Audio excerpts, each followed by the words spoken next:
Welcome to கல்வி IAS academy YouTube channel.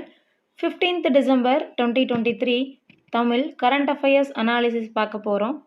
எக்ஸாமுக்கு தேவைப்படக்கூடிய முக்கியமான குறிப்புகள் மட்டும்தான் இந்த வீடியோவில் இருக்க போகுது. ஸோ ஃபர்ஸ்ட் நியூஸ் பார்க்கலாம்.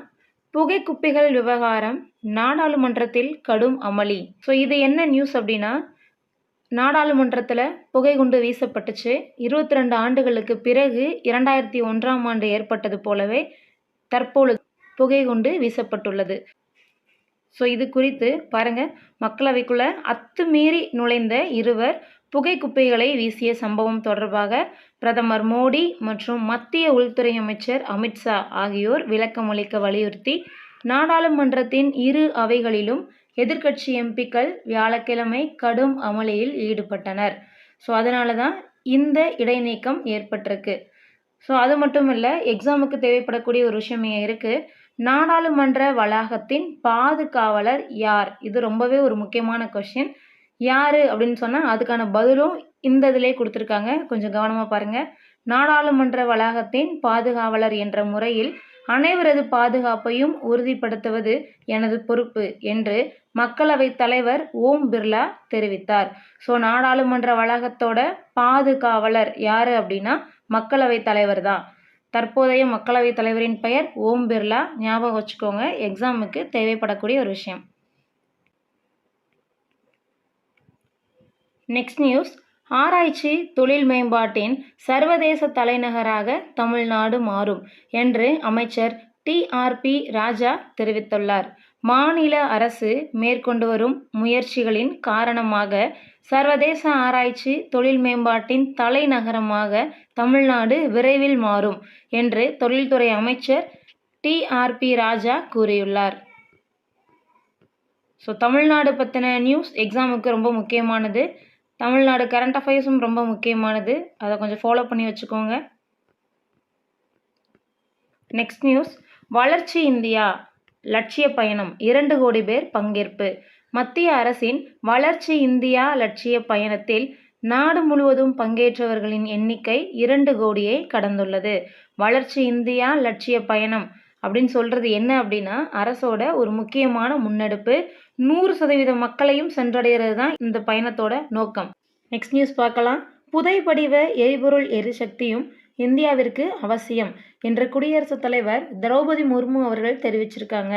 ஸோ புதைப்படிம எரிபொருளுக்கான சார்பு குறைந்து வருகிறது, ஆனால் அதன் அடிப்படையிலான எரிசக்தியும் இந்தியாவிற்கு அவசியம் என்று குடியரசுத் தலைவர் அவர்கள் தெரிவித்தார். மேலும் புதைப்படிவ எரிபொருள் பயன்பாட்டை குறைக்க வேண்டும் என துபாய் பருவநிலை பாதுகாப்பு மாநாட்டில் கடந்த புதன்கிழமை 200 நாடுகள் ஒப்பந்தத்தில் ஈடுபட்டது குறிப்பிடத்தக்கது. COP28 துபாயில் நடந்துட்டுருக்கு. அதை பற்றின நியூஸை தான் இங்கே சொல்லியிருக்காங்க. புதைப்படிம எரிபொருளோட பயன்பாட்டை குறைக்கணும் அப்படின்னு சொல்லி முடிவு பண்ணியிருக்காங்க. ஆனால் குடியரசுத் தலைவர் அவங்க என்ன சொல்லியிருக்காங்க அப்படின்னா, புதைப்படிம எரிபொருளோட எரிசக்தியும் இந்தியாவிற்கு தேவையானது தான் அப்படின்னு சொல்லியிருக்காங்க. ஸோ இது ரொம்பவே முக்கியமான ஒரு நியூஸ் இது. ஸோ அது மட்டும் இல்லை பாருங்கள், தூய்மை எரிசக்தி துறையில் இந்தியா எப்போதும் பொறுப்பான நாடாக இருந்துகிட்ருக்கு. புதைப்படிம எரிபொருளை சார்ந்திருப்பதை குறைத்து கொண்டு வந்தாலும் அதன் அடிப்படையிலான எரிசக்தியும் நாட்டுக்கு அவசியம் அப்படின்னு சொல்லியிருக்காங்க. நெக்ஸ்ட் பாருங்க. நிலக்கரி பிரித்தெடுத்தல் மற்றும் அதன் பயன்பாட்டு செயல்முறை சுற்றுச்சூழலுக்கு உகந்ததாக மாற்றும் வகையில் தூய்மை நிலக்கரி தொழில்நுட்பங்களை இந்தியா ஊக்குவிக்கிறது. சுற்றுச்சூழலுக்கான எங்களின் தொடர் அர்ப்பணிப்பின் விளைவாக பருவநிலை மாற்ற செயல்திறன் குறியீட்டில் 30வது இடத்தில் இருந்த இந்தியா 7வது இடத்திற்கு முன்னேறியுள்ளது. இதுவும் ரொம்ப முக்கியமானது தான். ஸோ பாருங்கள், ரேங்க் 30ல் இருந்து 7க்கு போயிருக்கு. இந்தியாவோட முன்னேற்றத்தை இது காட்டுது. ஸோ இது எல்லாம் தான் குடியரசுத் தலைவர் அவர்கள் கொடுத்த அறிக்கையில் இருக்குது. மார்க் பண்ணி வச்சுக்கோங்க, முக்கியமான நியூஸ். ஸோ அது மட்டும் இல்லை, இன்னும் நிறையா சொல்லியிருக்காங்க. இயற்கை பாதுகாப்பில் நம்ம அனைவருமே சுகாதாரமாகவும் மகிழ்ச்சியாகவும் இருக்கிறதுங்கிறது ரொம்பவே அவசியமான ஒன்று. ஸோ கிடைக்கக்கூடிய வளங்கள் என்ன பண்ணணும் அப்படின்னா உகந்த முறையில் பயன்படுத்தணும். இயற்கை மற்றும் பூமி அன்னையின் மீது தேவையற்ற அழுத்தங்களை நம்ம செலுத்தக்கூடாது. மேலும் எரிசக்தியோட திறன் மற்றும் புத்தாக்க நடவடிக்கைகளுக்கு நாம் முன்னெடுக்க வேண்டும் அப்படின்னு சொல்லியிருக்காங்க. எரிசக்தி சேமிப்பு நடவடிக்கைகளை பெரிய அளவில் மேற்கொள்ளணும். ஆற்றல் சேமிப்பு அப்படின்னா ஆற்றல் உற்பத்தி அப்படிங்கிறத சொல்லியிருக்காங்க. இந்த நூற்றாண்டில் எரிசக்தி செயல்திறன் மற்றும் புதுப்பிக்கத்தக்க எரிபொருள் பயன்பாடை அதிகரிக்கிறதுல உலகம் தொடர்ந்து ஈடுபட வேண்டும் அப்படின்னு வேண்டுகோள் விடுத்திருக்காங்க. ஸோ நெக்ஸ்ட் நியூஸ் பார்க்கலாம். நாட்டின் 14 மாநிலங்களில் 33 யானை நல காப்பகங்கள் அமைப்பு. நாட்டின் 14 மாநிலங்களில் முக்கிய யானை வாழ்விடங்கள் அமைந்துள்ள பகுதியில் 33 யானைகள் நல காப்பகம் அமைக்கப்பட்டுள்ளதாக மத்திய சுற்றுச்சூழல், வனம் மற்றும் பருவநிலை மாற்றத்துறை அமைச்சர் அஸ்வினிகுமார் சௌபே மாநிலங்களவையில் தெரிவித்தார். ஸோ பாருங்க, 14 ஸ்டேட்டில் 33 யானை நல காப்பகங்கள் அமைக்க போகிறாங்க. இடங்களும் கொடுத்துருக்காங்க பாருங்க. கர்நாடகம் தமிழ்நாட்டின் எல்லை பகுதியான தலமலை, சாம்ராஜ் நகர், தலவாடி, முதஹள்ளி மற்றும் கேரளா தமிழ்நாட்டின் எல்லை பகுதியான நிலம்பூர், கோவிலகம், புதிய அமரம்பலம் இடையே யானை வழித்தடம் அமைக்கப்பட்டுள்ளன. ஸோ இங்கே எல்லாம் யானை நல காப்பகங்கள் அமைக்க போகிறாங்க.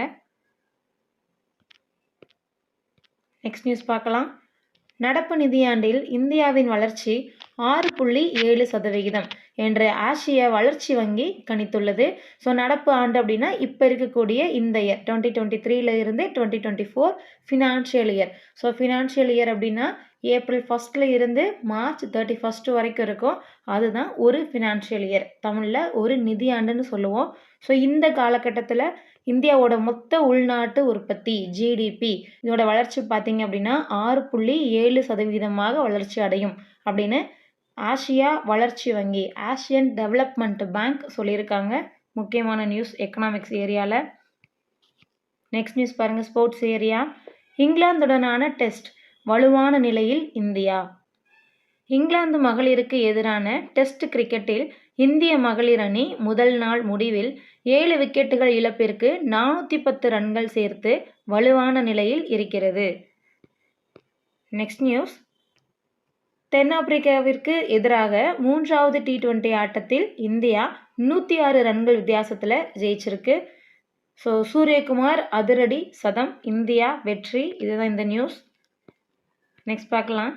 வெளியுறவுத்துறை அமைச்சகம் ஒரு அறிவுறுத்தல் கொடுத்துருக்காங்க. என்ன அப்படின்னா, இந்த வெளிநாட்டுக்காக வேலை வாய்ப்புகளை தேடி இளைஞர்கள் அலைஞ்சிட்டு இருக்காங்க இல்லையா, ஸோ இவங்க போலியாக இருக்கக்கூடிய வெளிநாட்டு வேலை வாய்ப்புகளை நம்பி ஏமாறாதீங்க அப்படின்னு ஒரு தகவல் கொடுத்துருக்காங்க. ஸோ பதிவு செய்யாத முகவர்கள் வெளிநாட்டில் வேலை வாங்கி தரேன் அப்படின்னு சொல்லி வாக்குறுதி கொடுத்தாங்கன்னா அதை நம்ப வேண்டாம். குடியேற்ற சட்டம் 1983 கீழ் அது ஆழ்கடத்தல் குற்றமாகும் அப்படின்னு சொல்லியிருக்காங்க. ஸோ சட்டத்தை பார்த்து வச்சுக்கோங்க, 1983. ஸோ இதோட இன்னைக்கான கரண்ட் அஃபேர்ஸ் முடிஞ்சிடுச்சு. தேங்க்யூ அண்ட் தேங்க்ஸ் ஃபார் வாட்சிங்.